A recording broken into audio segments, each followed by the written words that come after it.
cuáles son las alternativas de mercado frente a la política social. O sea, ¿por qué? Esa era la pregunta. ¿Por qué tiene que ser el Estado el que preste la política social? ¿Por qué tiene que ser el Estado el que atienda las necesidades de los pobres, de los desfavorecidos, de los incapaces o de las personas en situación de debilidad? Ese es el debate. Yo no estoy discutiendo que haya que ayudar a los más débiles. Creo que es un deber moral de todas las personas ayudar a los más débiles, a los discapacitados, a las personas sin recursos. El debate es quién tiene que hacer esa función, a quién le corresponde la función de atender a esas personas. Ese es el debate, y es el debate que hay que abrir. Nosotros estamos acostumbrados a entender que debe ser el Estado o los poderes estatales, los poderes públicos, que hagan esa función. Y la pregunta, como acabo de decir, es ¿por qué? De hecho, si nos dicen quién atendería, una de las preguntas que escuchamos muchas veces las personas libertarias o que defienden el mercado libre es ¿quién atendería a los pobres? ¿Quién cuidaría, por ejemplo, de los discapacitados mentales? ¿Quién atendería a nuestros ancianos? ¿Quién atendería a los enfermos sin recursos? Esa es la pregunta que siempre se nos hace. Bien, la pregunta es, y de hecho, no podemos imaginar un mundo en el que no sea así, porque estamos acostumbrados a eso. Miren, yo recuerdo el caso cuando fue la guerra de Irak, en el año 2003. Irak, la comida, si no recuerdo mal, se daba con cupones. O sea, la comida la daba el Estado. La daba a través de racionamientos, daba la comida en el Estado, como se da en algunos países del mundo, la comida a través de cupones, de cartillas o de racionamientos. Incluso se daba, si no recuerdo mal, hablando de memoria, incluso la ropa y el calzado. Parte del calzado lo daba el Estado. Entonces, muchos iraquíes, cuando los Estados Unidos quitaron al régimen de Saddam, quitaron el régimen de seguridad social que había. Entonces, la comida ya no la prestaba el Estado. El vestido ya no lo prestaba el Estado. Y la gente preguntaba, ¿cómo vamos a hacer para comer y vestir si no hay Estado? Pues harán como nosotros, irán a la tienda y comprarán el producto. No es tan difícil de imaginar. Lo que pasa es que una persona que está acostumbrada a que toda su vida el alimento, el vestido, los bienes de primera necesidad se los da el Estado, no está acostumbrado a que estos bienes puedan ser comprados y vendidos. Y de hecho, yo creo que en mi país y en el suyo, la comida, el vestido y buena parte de los insumos básicos son comprados en el mercado y gracias a eso pues, se consigue más o menos una razonable distribución de alimentos. Hay alimentos, por lo menos en mi país, para casi todo el mundo y yo veo a la gente por la calle vestida. O sea, que debe haber una producción mínima de bienes para cubrir incluso los mínimos de ese estilo, que pueden ser más o menos altos, etc. Entonces, la pregunta es, ¿pueden los servicios sociales ser prestados de otra forma que de forma estatal? Yo creo que sí. Primero, históricamente ha sido así. El welfare, si yo recuerdo mal, moderno, aparece con Bismarck, en el año, a finales del siglo XIX, 1880 y tantos, con las leyes de seguro, las leyes primeras de pensiones para los retirados y con las primeras leyes de auxilio de seguros sanitarios para los trabajadores, en caso de enfermedad o accidente. Entonces, antes de 1800 y tal, ¿cómo se arreglaba la gente? Pero eso en Alemania, en muchos países el welfare es una cosa del siglo XX, en algunos países es más tardío. Es decir, ¿cómo se arreglaba la gente antes para prestar estos servicios, para atender estas cosas? Repito, que son absolutamente necesarias y creo que deber de toda persona ayudar a sus congéneres. El problema es cuál es esa forma. Entonces, vamos a analizar las distintas formas que hay de prestar este servicio. La primera es la que vamos a criticar. La primera es la forma estatal de prestación de servicios públicos, que es básicamente a través de algún tipo de agencia estatal que lo puede prestar en forma directa o en forma indirecta. Lo que se le llama a muchos países la privatización de los servicios sociales, básicamente es que el Estado presta el servicio con fondos públicos, pero los presta a una empresa privada. El sistema de los vouchers, de los bonos, por ejemplo, que plantea Milton Friedman, sería un sistema de este estilo. El Estado financiaría la educación, pero sería prestada por empresas privadas. El Estado, como en Suecia, pagaría la sanidad, pero sería prestada por hospitales privados. Eso pasa en muchos sistemas del mundo. Ambos son sistemas estatales, solo que en uno la prestación es directa por el Estado y en otro la prestación es indirecta, limitándose el Estado a prestar los fondos. Y eso hay muchas formas, hay concesiones administrativas, hay empresas públicas, hay sistemas de concesiones, hay muchas formas de prestar ese servicio, de forma directa o de forma indirecta. ¿Cuál es el problema que tiene la prestación pública? Pues el problema que tiene cualquier tipo de socialismo. ¿Por qué? La prestación social o estatal de servicios públicos no deja de ser una especie de socialismo parcial. Esto es, cuando hablamos de una sanidad pública, como es en España, casi monopolista, se entiende que el Estado es socialista en el ámbito de la sanidad. Se entiende que el Estado es socialista en el ámbito de la educación. Se entiende que el Estado es socialista en el ámbito de las pensiones, por ejemplo. En España son sistemas socialismo parcial. La economía global del país, más o menos, a grandes rasgos, es una economía de corte capitalista, pero hay áreas de esa vida social que están controladas por el Estado y operan, digamos, en régimen socialista. Por ejemplo, el dinero es un régimen socialista. Toda la creación, el proceso de creación de dinero es socialista. Todo el sistema de creación de escuelas es socialista. Todo el sistema de pensiones es socialista. No quiere decir que la economía en su conjunto lo sea, pero sus áreas concretas sí lo son. Y si aplicamos, por ejemplo, las teorías que explican, por ejemplo, los austriacos.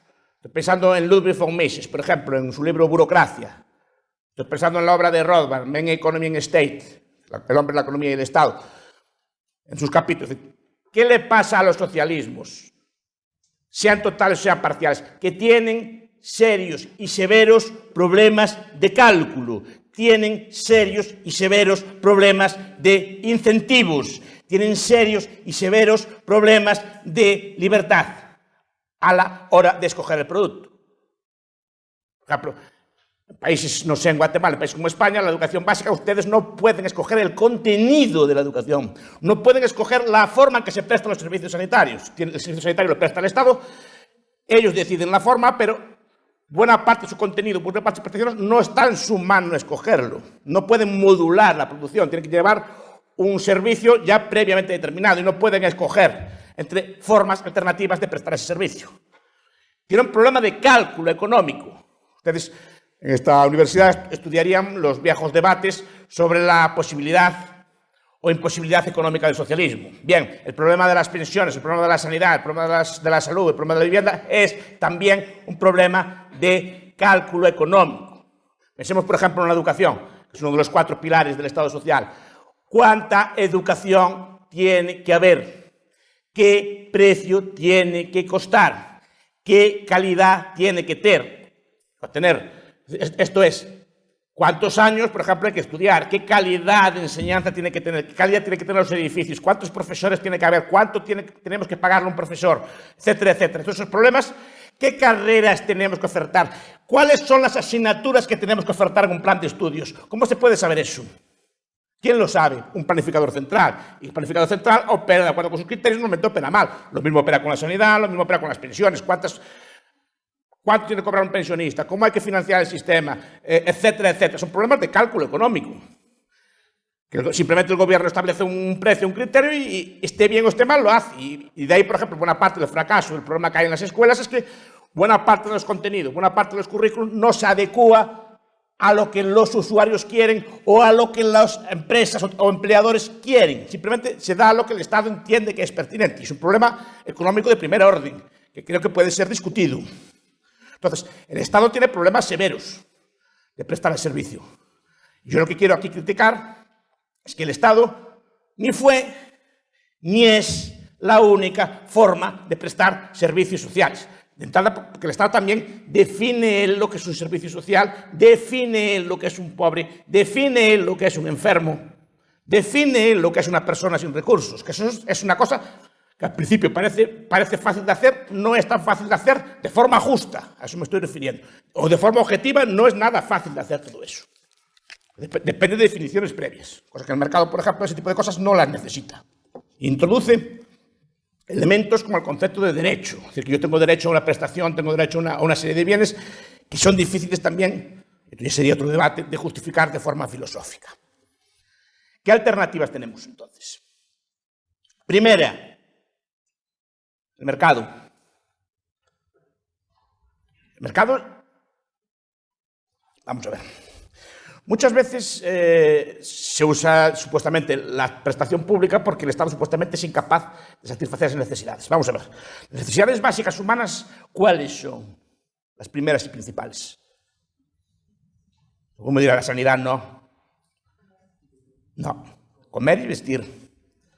Sanidad es secundaria. Un ser humano normalmente está bastante bien hecho y aguanta como 70 años sin mucho recambio. A veces hay enfermedades y es necesario médicos para cuidarlos, pero sin comida y en países como el mío, sin vestido, están muertos en cuestiones de horas. De horas. Sin comida y sin bebida duran poco, unos días. Sin vestido, un día de frío en mi país duran horas. O sea, no son capaces de sobrevivir. Entonces, lo principal para sobrevivir es nuestros bienes. ¿Y estos bienes cómo los obtenemos? ¿Cómo tenemos la comida y el vestido? Comprándolos. Y no solo eso. Son dos bienes que históricamente han reducido su precio espectacularmente. O sea, el alimento que recibimos todos los días no se debe a que haya una prestación estatal del mismo, sino que se ha incrementado tanto la producción y se ha abaratado tanto su distribución que todo el mundo, en mayor o menor medida, o casi todo el mundo en mayor o menor medida, está alimentado. Y de hecho, el hambre en el mundo está reduciéndose a cifras nunca vistas. O sea, nunca en la historia hubo menos hambre de lo que hay hoy. Se puede contrastar en cualquier cifra. Y el hambre que queda es derivada principalmente de guerras. O sea, de restricciones deliberadas a la llegada de alimento. Se usa el hambre en muchos sitios como arma de guerra. Pero este proceso de alimentación, y no solo de alimentación, de mejorar la alimentación a gran escala, no se debe a que el Estado lo preste, se debe a un incremento de la producción y a una mejora en la distribución, que han abaratado espectacularmente la comida. De hecho, ustedes comparen lo que gastaban sus padres o sus madres cuando eran jóvenes en comida y lo que gastan ustedes en porcentaje de su renta en comida. Yo creo que cualquiera de ustedes, jóvenes, el principal gasto suyo y su principal preocupación no es la comida. Pues esa fue históricamente la principal preocupación del ser humano. Entonces digo, el mercado suministra los bienes básicos. El mercado históricamente puede suministrar perfectamente educación, puede suministrar perfectamente sanidad, puede suministrar perfectamente vivienda y puede suministrar protección frente a la vejez, por ejemplo. Las finanzas, por ejemplo. Las finanzas permiten que a través de sistemas sofisticados, creados a través de instituciones de mercado, bolsas, mercados financieros, mercados de derivados, permiten que ustedes, por ejemplo, puedan planificar su jubilación, puedan planificar la época en que ustedes van a ser ancianos. Y si ustedes saben, y además siendo jóvenes, cualquier cosa que ahorren ahora, se convierte en mucho más dinero cuando se jubilen. Se aplican las reglas, los principios de la matemática financiera, se dan cuenta de eso. Es decir, que ustedes históricamente tenemos una serie de instituciones de mercado para prever fondos de inversión, por ejemplo, planes de pensiones. Toda la rica industria del seguro. El seguro, que es un invento que creo tiene sus orígenes pues, relativamente en el siglo XVII y XVIII. Hay el libro que le gusta a Pablito de Epstein, Against the Gods, que nos habla mucho de la historia del seguro. Es decir, el seguro es una institución pensada para casos de enfermedad, para casos de fallecimiento prematuro o incluso pensado para sistemas de jubilación. Ustedes, con los sistemas financieros o los mecanismos financieros o las herramientas financieras que hay, pueden prever perfectamente su futuro y el de los suyos, sin problemas. Si son precavidos y obviamente si tienen los medios también. Es lo que vamos a decir. Pero como mecanismo funciona bien y es más, cada vez son más perfeccionados. Y pequeñas sumas ahorradas ya desde joven pueden derivar en grandes sumas cuando ustedes se jubilen. Claro, es necesario tener conocimientos financieros y es necesario pensar a largo plazo. Pero como un mecanismo de previsión de la vejez funciona perfectamente. O sea, no es un problema. Y dirán, ¿y qué pasa con la sanidad, la educación, este tipo de cosas, para el que no pueda pagarlo? Antes vimos que uno de los principales problemas del ser humano es que no podía pagar el ser humano, que gastaba buena parte de lo que trabajaba y producía, incluso históricamente se trabajaba por la comida, no se trabajaba por sueldo, se trabajaba directamente por la comida. ¿Cómo se consiguió que la comida y el vestido se abarataran tanto? De tal forma, cualquiera, ya no digamos un joven de ahora, pero vemos que las personas tienen nutrición y vemos que buena parte de ustedes tiene bastantes piezas de ropa. No tiene una pieza de ropa, tiene bastantes piezas de ropa y tienen bonitos pares de zapatos. No tienen uno, tienen varios adecuados a la temporada y cosas por el estilo. ¿Por qué? Porque sus bienes se abaratan bastante. Porque los bienes que produce el Estado, en cambio, no se han abaratado en la misma medida. Pensemos en la sanidad y la educación. ¿Cómo que por ejemplo, la educación? ¿Quién dice que no puede ser barata? ¿Quién dice que no puede ser barata? Dicen que la educación tal como la presta el Estado o tal como lo obliga el Estado a prestarlo no es barata. ¿Ustedes conocen Coursera? ¿Conocen la Academia Khan? ¿Conocen todos los cursos que hay por internet por tutoriales para educar a niños? Siguiendo unas reglas, cubren los tests y la máquina se los corrige. Gratuitos. ¿Cómo que es caro educar? Ustedes pongan tutoriales a los niños, si no necesitan. ¿Cuánto cuesta una biblioteca a día de hoy? Una biblioteca, hablo de bibliotecas fantásticas. Ustedes van a Libgen, por ejemplo. Libgen.io. Una página, por ejemplo. Ahí bajan millones de libros, por ejemplo. Y como esas, muchas otras páginas. Google Académico. Millones de libros. Tienen páginas de sobra para bajar libros. Gratis. ¿Cómo que la educación es cara? ¿Quién la hace cara? Porque la educación no ha bajado, la educación real que cuesta un niño no ha bajado en el mismo nivel que bajan los demás bienes. Pensemos en la sanidad. O sea, para mí la primera función de un mecanismo de mercado es abaratar los bienes de primera necesidad y los bienes, que estamos hablando ahora, de corte social, de tal forma que sean tan baratos que todo el mundo pueda comprarlos. Esa es la idea principal. Eso debería ser el objetivo. Pero ¿por qué no se abarata la educación? ¿Por qué no se abarata la sanidad, por ejemplo? Que es el típico ejemplo que se discute. ¿Por la intervención estatal? Totalmente. Dígame alguna. La concesión de educación pública. Sí, pero el coste de la educación es el coste, a lo mejor hay que pagarlo en impuestos, pero el coste de la educación pública no es solo el coste de mandar a un niño o una niña a la escuela, es el coste de oportunidad, en el sentido de que los padres tienen que perder tiempo, tienen que deslocalizarse, tienen que ajustar horarios, tienen que adquirir una serie de insumos a mayores y el niño no puede ajustar, por ejemplo, sus horarios al de los de la escuela y tiene que seguir los ritmos de la escuela y los horarios de los padres se ven subordinados a la escuela. Tiene una serie de costes ocultos, o llamaría coste de transacción, muy grandes a la hora de prestar el servicio. Entonces, ¿por qué es cara la escuela? Yo le digo que es muy barata. La escuela mínima. O sea, que un niño esté educado de forma mínima es muy barato. Ahora, si me dice, igual que comer de forma simple es muy barato. Ahora, si quiere usted caviar, quiere usted langostas y así, pues claro, eso ya es más caro. Pero lo que es mantenerlo vivo, alimentarlo y así es relativamente barato, ¿sí o no? Pues lo mismo es educarlo de una forma mínima, es relativamente barato. Y educarlo con una calidad que ya le gustaría a mis abuelos, tener una calidad como la que hay hoy en día gratuita y al acceso de cualquiera que tenga acceso a internet o que tenga un móvil en la mano. La sanidad, ¿qué le pasa? Lo mismo. Porque todos los bienes abaratan. En mercado libre, como saben ustedes, todos los bienes tienden a abaratarse. Los bienes de producción, por lo menos. La mayoría de ellos tienden a abaratarse. ¿La informática subió o bajó? Bajó espectacularmente. Los autos, la ropa, la mayor parte de los bienes bajan de precio. Y precisamente bajan de precio, la mayor parte de la población o buena parte de la población puede adquirir esos bienes. Antes un coche, cuando aparecieron los autos, los carros, era un lujo equivalente a tener un avión hoy. Y hoy en día veo que no se puede entrar por la ciudad de Guatemala la cantidad de carros que hay. O sea, se abarató en términos de horas de trabajo producidas, como se abaratan todos los bienes. ¿Por qué los bienes producidos por el Estado no se abaratan? Precisamente porque están regulados. La sanidad, por ejemplo.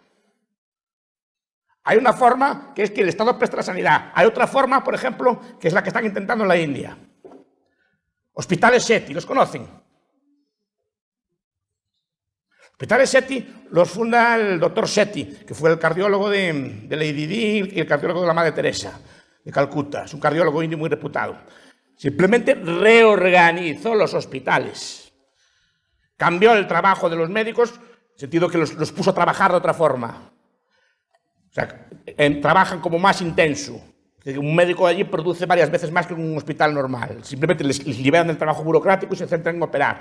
El coste es 10 veces menos. Están compitiendo incluso, ya están queriendo instalar las Islas Caimán para competir con la sanidad privada americana. La tasa de éxito es la misma que los cardiólogos normales, porque no es una cuestión de que el médico sea peor, es cómo organizas a los médicos, por ejemplo. Los sistemas de seguros de Kerala, por ejemplo, que son sistemas de sanidad enormemente baratos, organizados con otros principios. ¿Pero por qué sigue siendo cara? Pues sigue siendo caro porque el gobierno interviene muy fuertemente en la sanidad. Aunque la sanidad sea privada, está muy intervenida. Por ejemplo, numerus clausus. Una sociedad de mercado, si una sociedad de mercado necesita más camareros o meseros, necesita más... yo qué sé, cualquier trabajo, más pilotos, más otra cosa, pues simplemente pues, sube los salarios y atrae más pilotos. Y más gente abandona otros trabajos y dedica a ser piloto, camarero, lo que sea, porque una sociedad como la mía, cada año 800 jóvenes como ustedes quieren ser médicos en Galicia, en mi comunidad autónoma. El Estado suele dejar 300, ¿eso para qué es? Eso es barato, encarece la sanidad. ¿Ustedes qué piensan? Ah, entonces es cara porque es cara, o es cara porque la hacen cara. Normalmente porque el sistema de mercado, si hay una gran demanda de médicos, pues se amplían las facultades, se crean facultades nuevas y hay más médicos en el mercado. La hacen cara porque está limitada. ¿La limitan? Los médicos gallegos quieren que haya pocos médicos. Para cobrar ellos más. Eso pasa en casi todos los países de Europa. ¿Eso encarece o abarata? Pero porque es cara la sanidad. Las patentes, por ejemplo, los medicamentos, muchas otras cosas, pero además, al ser estatal, la prestación o la regulación y la forma, no solo, aunque el hospital no sea estatal, la forma de prestar el servicio sí que tiene que ser estatal porque está regulado, se impide la innovación. Se impide que los hospitales evolucionen como los demás otros bienes. Siempre comparo, y sería un debate interesante de tener, cómo evoluciona en mi país la sanidad no reglada, la que es libre, por ejemplo, la cirugía estética o los dentistas, ¿no? Pues sobre todo la cirugía estética que son cirugías prestadas por médicos, pero digamos que no son prestadas por el Estado. ¿Cómo evoluciona una velocidad de vértigo? ¿Cómo evoluciona la industria de la ortodoncia, por ejemplo, en la velocidad de vértigo? Y cómo la sanidad pública más o menos está más estancada. Porque no tiene ningún incentivo a innovar, no tiene ningún incentivo a competir, no tiene incentivo a mejorar, no tiene una competencia que lo estimule a mejorar. Ya. Los demás bienes de mercado, por eso bajan los móviles, por eso bajan los autos, porque hay competencia, dinamismo, etc. En estos sistemas, el educativo y otro, no hay este sistema.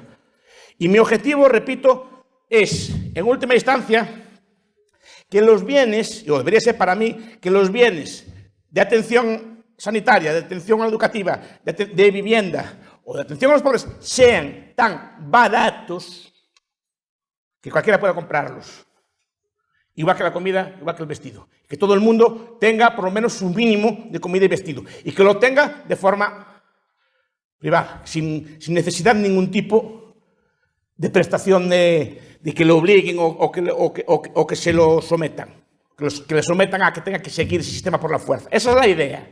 Y eso debe ser el principal. Y el mercado sigue siendo nuestro principal aliado para conseguir los objetivos, si se le deja funcionar. Ahora, si se le ponen patentes a los medicamentos, si empezamos a regular la sanidad, empezamos a regular la enfermería, empezamos a regular los demás trabajos para que haya un numerus clausus, no haya un número, etc. Empecemos exámenes muy duros de bar, de colegiación, cosas por el estilo, claro que se encarece el producto. Como se encarecerían los móviles si hacen lo mismo. Como se encarecerían los autos si hacen lo mismo. Como se encarecería cualquier trabajo que le pongas a traba. Entonces, la idea es esa. Incluso de cuidado a ancianos. Son trabajos que requieren cuidado a niños pequeños. Son trabajos que requieren una gran cantidad de trabajo, pero pueden ser auxiliados. Yo veo que, por ejemplo, las empresas de Internet se ofrecen sistemas de vigilancia a distancia. Con cámaras web en sus casas, los monitorean y ven que sus papás, sus mamás, sus ancianos o así están cuidados, que estén bien cuidados y avisan, alertan, y eso es relativamente barato. ¿Se podría abaratar los cuidados así también, sí o no? O sea, y más que podríamos inventar. Sistemas de alerta ya pues, telefónicas, sistemas de todo tipo con bases de datos, sistemas incluso de chip para que nos avise en caso de algún tipo de fallo que avisa automáticamente, como igual que avisan los autos, por ejemplo, ya modernos, si tienen un accidente ya avisan automáticamente. Mandan por GPS dónde están, cosas por el estilo. Eso no lo estamos viendo todos los días. Nos anuncian los autos ya con sistemas que en caso de accidente avisan automáticamente, en caso de que, por ejemplo, se para el coche, ya avisan automáticamente por GPS al número 112, que es el de atención, y ya dan las claves. No se podía hacer a nivel personal que una persona, si falla algún tipo de indicador básico, ya avisa automáticamente por GPS al médico más cercano, a la asistencia más cercana, ¿sí o no? ¿Se puede hacer eso, sí o no? ¿Y eso abarata la sanidad o la encarece? ¿Abarata los cuidados o encarece? Entonces, el primer objetivo debería ser ese. Conseguir abaratar a través del mercado. Porque vamos a ver, la sanidad, la educación, son bienes económicos. Nos guste o no nos guste, son bienes económicos. Exactamente igual que cualquier otro bien económico. Tiene sus características propias, pero son bienes que están sujetos, pues, para bien o para mal, a las leyes de la oferta y la demanda, y están sujetos también a las mismas leyes de innovación, etcétera, que tienen los demás bienes. El primero sería eso. El segundo, históricamente, ¿cuál fue la forma de atender a las personas incapacitadas? ¿Cuál fue? Todos ustedes aquí presentes fueron incapaces absolutos durante muchos años, ¿sí o no? Todos ustedes y yo fuimos incapaces y fueron incapaces durante varios años de su vida, ¿sí o no? De los 0 a los 8 años, ninguno de ustedes valía para nada. Ni yo tampoco. Sueltos moriríamos casi todos con toda la seguridad.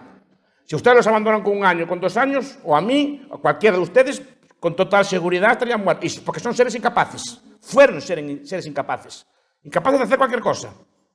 Ni de bañarse solo, ni de vestirse solo, ni de hacer cosas solos, ni de buscar alimentos solos. ¿Sí o no? ¿Quién los cuidó? O sea, la primera instancia de cuidado del incapaz es la familia. Siempre fue la familia.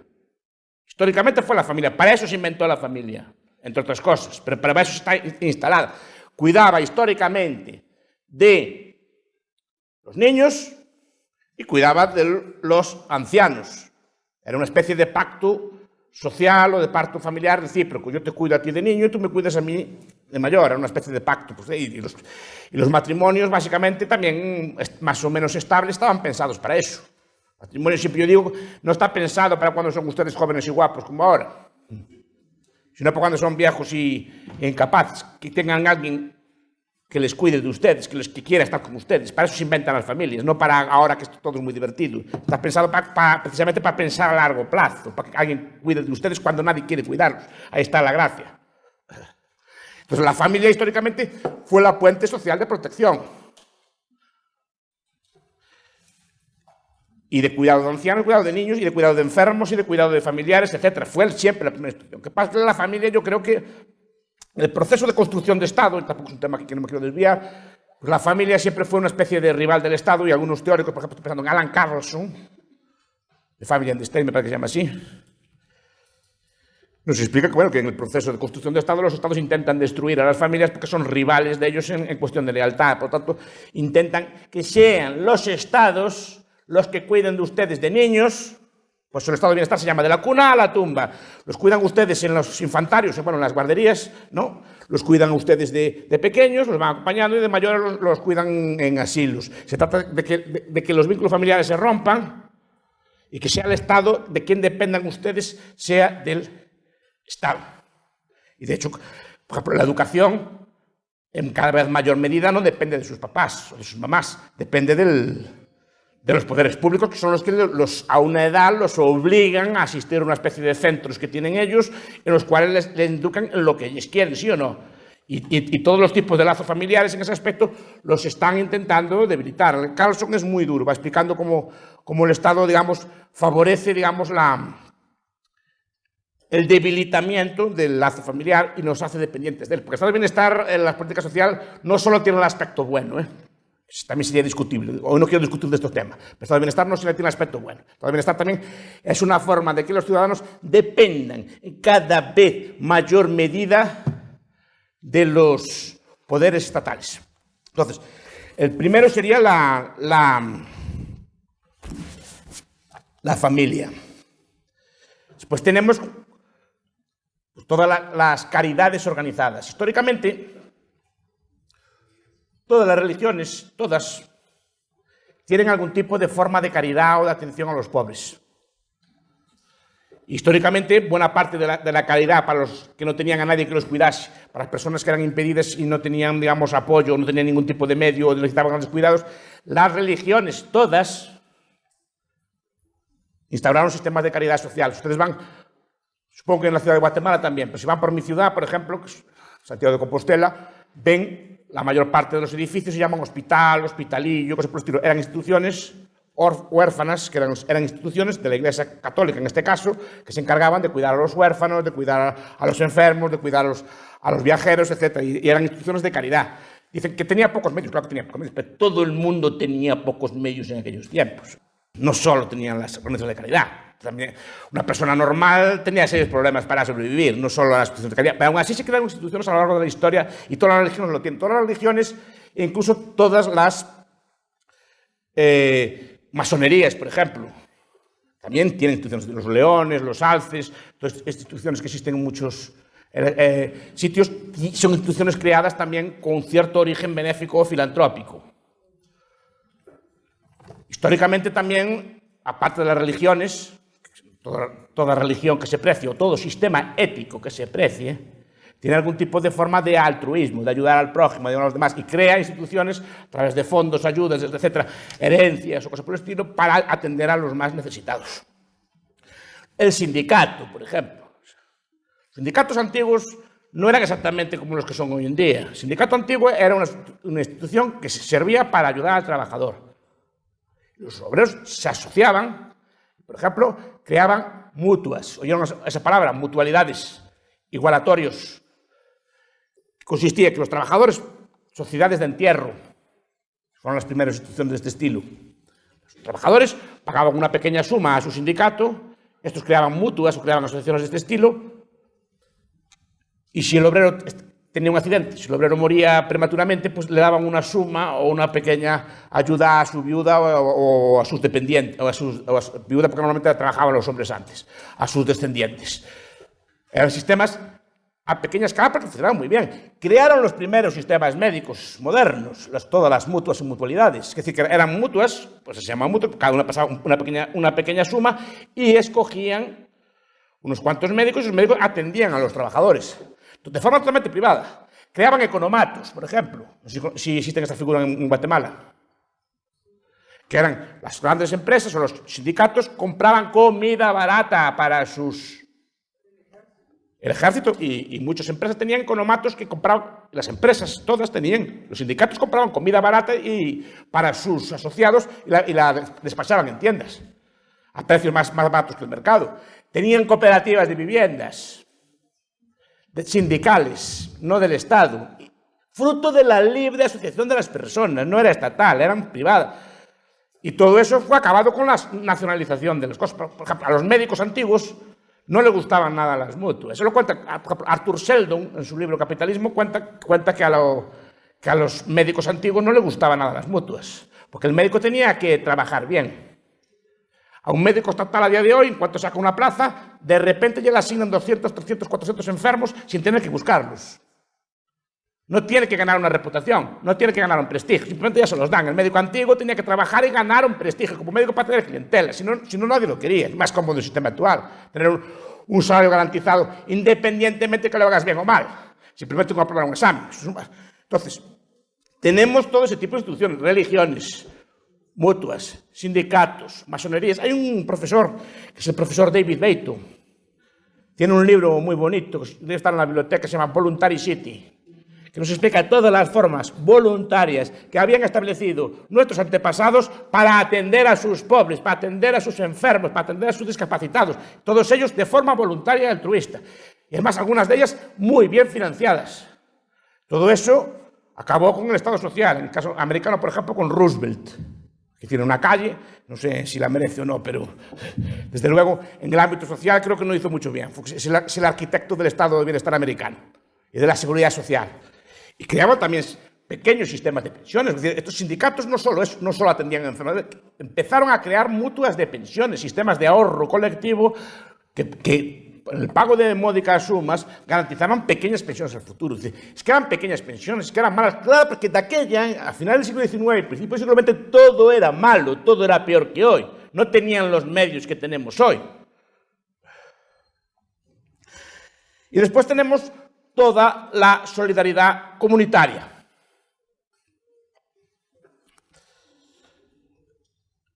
Ferdinand Tönnies, un sociólogo alemán, nos distingue entre comunidad y asociación, o entre sistemas de solidaridad, eso surgen sistemas de solidaridad orgánica, sistemas de solidaridad mecánica. Es decir, las comunidades, los pequeños sitios, los pueblos, los barrios integrados, las parroquias, así, tienen sistemas también de solidaridad, con una ventaja.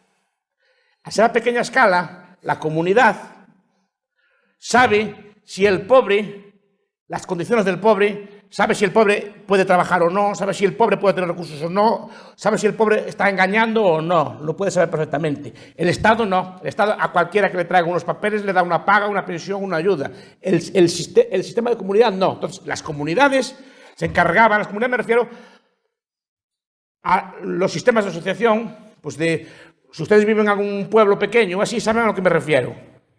Sistemas de asociación derivados del vecindario, por ejemplo, los vecinos, los familiares extensos, no la familia interna, es una familia extensa, la gente que vive en nuestro barrio, nuestra comunidad, ustedes en Guatemala, todas las ciudades, los barrios tienen centros comunitarios, tienen centros de ayuda social, ¿sí o no? Muchos de ellos lo tienen, o crean alguna forma de asociación colectiva. Esa forma de asociación colectiva conocían bien, las parroquias, por ejemplo, conocían bien las necesidades de sus vecinos e intentaban, en la medida que tenían medios, obviamente, pues turnarse, ayudar, etcétera, en lo que podían. Y me dirán, sí, había mucha pobreza y había mucho todo antiguamente. Sí, pero es que era todo antiguamente. Este tipo de, estos sistemas alternativos al bienestar estatal fueron truncados por la aparición forzosa del estado de bienestar, que impidió que todos estos mecanismos, y más que hay seguramente, que sirven para ayudar al pobre, sirven para ayudar al discapaz, se frenaron. Es como si frenáramos el avión en el año 1920, como si frenáramos el auto en 1920, como si frenáramos los teléfonos en 1920. Impediríamos su evolución y su abaratamiento y su mejora. El Estado frustró este proceso y ahora dice que sin él no podríamos existir. Yo creo que no. Muchas gracias.